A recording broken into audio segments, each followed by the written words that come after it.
Salut, voilà, je suis Serge Jérôme, bienvenue dans cette vidéo. Donc nous allons voir comment choisir un nom de domaine. Alors voilà, je suis webmaster et graphiste de métier, graphiste pour la partie visible, donc pour l'esthétique, pour embellir, et la partie, le métier webmaster, c'est pour créer des sites internet, donner de la visibilité à ces sites internet par le biais notamment du référencement, mais pas seulement. Alors ici, donc, nous allons voir comment choisir un nom de domaine. Alors, il y a des types de noms de domaine. Il y a le nom de domaine avec le mot-clé, avec un mot-clé ou plusieurs termes, plusieurs expressions sur ce nom de domaine, ou le domaine type branding avec la marque, le nom du produit, le nom de l'application, le nom du logiciel ou le nom de l'entreprise.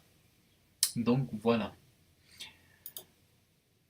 Donc ici, avec le domaine avec mots-clés, on peut avoir par exemple www.cartouche-encre.fr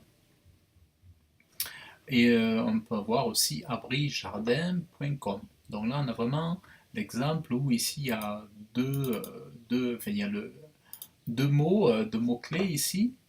Alors voilà, on voit ici aussi. Donc, on voit exactement comment ça se passe avec les mots-clés. Là, ce n'est pas le nom de l'entreprise. Après, il y a le domaine de type branding. C'est le nom de l'entreprise, donc d'une marque ou d'un produit. Et là, c'est le nom de domaine avec... ici, ce n'est pas le nom de l'entreprise, justement. Ça correspond à un nom de domaine. Euh, voilà. Donc, en fait, ça, je peux l'enlever. Là, ça correspond à un nom de domaine, tout simplement. Voilà. Donc, comme maribart.fr, Cultura ou Fnac, voilà, on peut avoir aussi, voilà, comme Fnac par exemple, hein, .fr ou .com. Voilà. Donc ici, on a, alors là, j'avais mis un petit lien. Voilà. Donc là, voilà, c'est vraiment le modèle type branding. Là, il n'y a pas de mots-clés, c'est vraiment jouer uniquement sur l'entreprise. Donc les deux sont possibles. Alors on va voir que pas seulement, pas uniquement. Alors il faut savoir que Google a créé un filtre en 2012, le filtre EMD de Google. EMD, ça veut dire Exact Match Domain. Le but de ce filtre était de pénaliser les noms de domaine avec trop de mots-clés dans leur adresse, c'est-à-dire les noms de domaine qui dépassaient 3-4 termes, 4 termes, 5 termes, 6 termes dans le nom de domaine. Donc il y a eu des abus et Google a mis en place un filtre comme ça qu'on appelle le filtre EMD. Alors on a un exemple ici comme achat, vente immobilier Montpellier par exemple. Donc là, bon là, eh bien, voilà, là il y a vraiment de l'abus. Et donc, on a aussi, donc, on a vu le domaine avec mots-clés, avec le mot-clé. Donc là, il faut savoir que le domaine avec le mot-clé, c'est ce qu'il y a de plus efficace. C'est très efficace quand on met un site internet avec les bons mots-clés, de préférence le ou les bons mots-clés, le site va être beaucoup plus visible, grâce à son nom de domaine que s'il n'avait pas eu le mot-clé dans son nom de domaine. C'est sûr que ça ira beaucoup plus vite sur votre domaine d'activité. Moi, c'est ce que j'essaie de faire pour mes clients. Donc, j'essaie d'associer le nom de l'entreprise avec le secteur d'activité, le mot-clé le plus important. Donc ici, on le voit, on a Monsieur Dupont, l'entrepreneur, avec le nom de son activité, donc là c'est l'imprimerie, ou alors finance avec le nom de la société, alors la société DDP avec finance. Bon, mais sur finance, il va pouvoir se positionner beaucoup plus rapidement. Monsieur Dupont, son entreprise Dupont, va être positionné plus rapidement grâce à, grâce à avec, au, au mot-clé ici rajouté. Donc si on n'avait eu que dupont.fr, on aurait eu du mal à mieux se positionner sur l'imprimerie. Et si on n'avait eu que ddp.com, il aurait eu plus de mal à se positionner sur le domaine de la finance. Donc on a un meilleur positionnement. Alors idéalement, comme je vous disais, un nom de domaine avec un mot-clé principal, avec 2 ou 3 termes significatifs, ce sera l'idéal, plus le nom de l'entreprise. Alors ça, c'est l'idéal quand on peut associer les deux, comme pâtisserie du four, euh, boulangerie, je sais pas, du rang. En fait, voilà quoi. Donc là, c'est l'idéal. Si vous travaillez pour un artisan, par exemple, il est électricien, vous électricité Guétari. Admettons, voilà, s'il est à Guétari qui fait l'électricité, s'il est au Pays Basque, bon, s'il est autour de Guétari, par exemple, ou Asken, ben, Asken électricité. Voilà, s'il a, enfin, voilà, si c'est pas un nom d'entreprise, ou alors il s'appelle, je sais pas, ETP, ETP, ben, ETP électricité, ça c'est super. ETP électricité. Ou électricité carrière.fr ou .com. Donc ça, c'est l'idéal, c'est d'avoir eh bien, en fait, la simulation, les deux, quoi. D'avoir les deux, le nom d'entreprise et le nom et le mot-clé principal ou les 2 3 termes, 2 termes principaux. L'idéal là, c'est que le nom de l'entreprise soit court. Parce que quand on a un nom d'entreprise long, c'est en plus il faut mettre le mot-clé, bon, ça va être difficile et ça va pas être super génial, notamment pour mémoriser en fait, pour le côté mnémotechnique, ça va être compliqué. Alors ça, c'est l'idéal. Alors, on peut se poser, tu peux te poser la question, le domaine, est-ce que je dois mettre un tiret ou sans tiret entre, par exemple, les mots-clés, entre les termes principaux? Il faut savoir que pour Google, pour qu'il reconnaisse bien les mots-clés, il faut lui mettre un tiret. Sinon, il ne va pas reconnaître le mot-clé et du coup, ben, ça va passer à côté du boost que tu voulais. En fait, tu n'auras pas eu le booster que tu voulais, tout simplement parce que le mot-clé aura été perdu. Euh, voilà, il aurait été un petit peu, il aura perdu de sa force.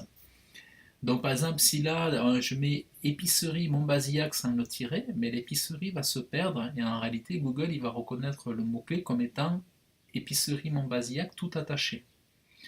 Alors que le mot-clé c'est épicerie à Montbazillac.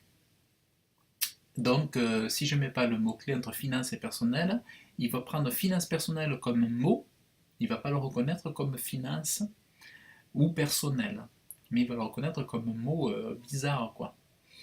Donc, idéal de mettre les tirets. Voilà, l'idéal c'est vraiment de mettre les tirets. Donc, évidemment, attention à ne pas mettre non plus un nom de domaine trop long avec trop de tirets. Là, ça serait on retomberait dans l'EMD donc, et on serait pénalisé. On serait pas pénalisé et donc le site aurait des sacrés gros problèmes. Donc voilà, faire attention à ça. Donc le nom de domaine en branding pur, bon, mais ça c'est excellent pour une marque, pour une entreprise connue, où là, bon, ben, effectivement, tu peux très bien avoir ton nom d'entreprise. Je sais pas si c'est pas comme ça. Voilà. Peut-être comme ça. En fait, tu peux avoir ton nom d'entreprise et puis après, pour te positionner au niveau des mots-clés. Bon, là, je rentre un petit peu en détail sur le référencement naturel, mais c'est important, on le verra plus tard. Donc après, on peut très bien avoir les mots-clés ici. Voilà. Après, on s'arrangera quand le site sera créé. on s'arrangera pour avoir, par exemple, les mots-clés, voilà, plus tard dans l'URL. Voilà, on pourra toujours les caser ici. Donc ça c'est important lorsqu'on veut vraiment mettre, lorsqu'il y a de la publicité, de la communication, et qu'on veut vraiment travailler autour de la marque, du nom d'entreprise, de la société, c'est bien d'avoir effectivement aussi un nom de domaine en branding pur comme ça. Donc là c'est un choix à faire.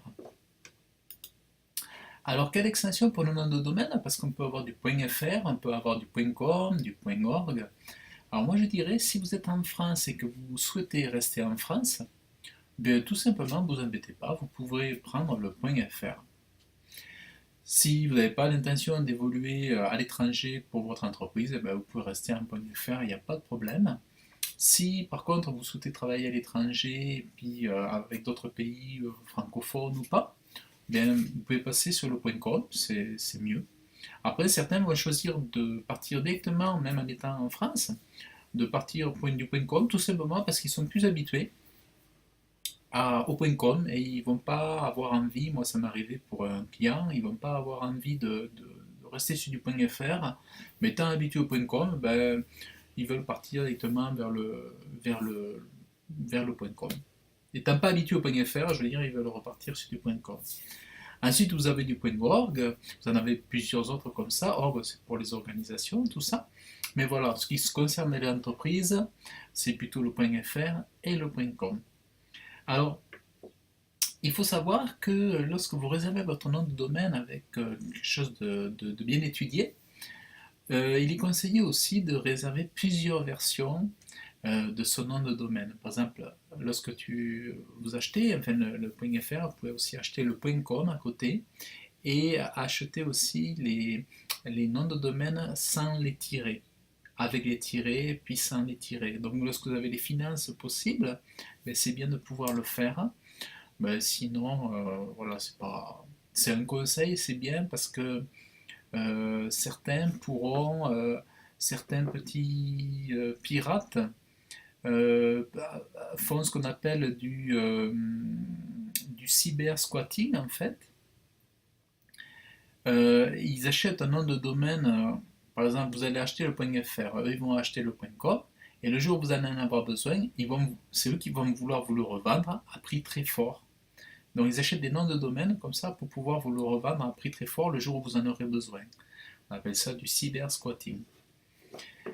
Alors, les choses à mémoriser pour votre nom de domaine, donc c'est de prendre un nom de domaine facile à comprendre dans l'idéal, facile à écrire, court, qui soit mnémotechnique, qu'on puisse vraiment enregistrer. Donc l'avantage quand il est court, c'est qu'on peut l'enregistrer. Comme je vous disais, enregistrer les variantes de votre nom de domaine, si financièrement vous pouvez le faire. Si à long terme vous comptez vraiment aller très loin pour votre entreprise, moi c'est ce que j'avais fait quand j'ai pris le webmaster au top. J'avais pris le .com et le .fr, et puis finalement je me suis servi pour faire deux sites internet différents. Vu que j'avais réservé les deux noms de domaine et que je les achetais, je me suis servi d'un .com et puis d'un .fr. Bon, après, c'est pas. Des fois, on peut refaire tout simplement une redirection 301 de l'un vers l'autre, mais moi, je me suis servi du même nom de domaine, en fait, de l'un en .fr et l'autre en .com pour créer mes activités. Dans le .fr, si vous restez en France, voilà, c'est largement suffisant. Un mot-clé avec 2-3 termes, ne pas dépasser 2-3 termes dans votre nom de domaine. Donc voilà, vous pouvez mettre deux mots-clés, hein, par exemple, deux, mais trois maximum. Et voilà, il faut penser que votre URL doit rester courte. Mais moi, ça m'est arrivé une fois, je voulais absolument qu'une cliente se positionne sur un mot-clé. En plus, elle avait un nom d'entreprise super long. Et comme je voulais lui assurer une bonne position, j'étais obligé de faire un choix difficile et de lui mettre un mot-clé avec un nom d'entreprise. Alors, c'était un URL, un nom de domaine long, un peu long. Moi, j'aime pas faire ça, mais là, j'ai pas eu le choix. Je voulais vraiment bien la positionner au niveau du référencement naturel. Et il se trouve qu'elle est sur la page 1 de Google aujourd'hui. Et le choix a été judicieux, parce que c'est vrai que quand on a le mot-clé principal dans le nom de domaine, ben c'est super quoi. Pensez au tiret entre les mots-clés, mais avec modération. Donc n'allez pas avoir un nom de domaine avec 4 tirets. Si vous en avez 2 maximum, quoi. Voilà, faites attention à ne pas avoir un nom de domaine trop long avec trop de tirets. Donc voilà pour tout ça, et bien, je pense que là vous avez vraiment ce qu'il faut pour bien choisir votre nom de domaine. Nous avons vu vraiment les principaux éléments. Donc voilà, j'espère que cette vidéo vous a plu. Et donc je vous dis à très bientôt dans une prochaine vidéo. Salut!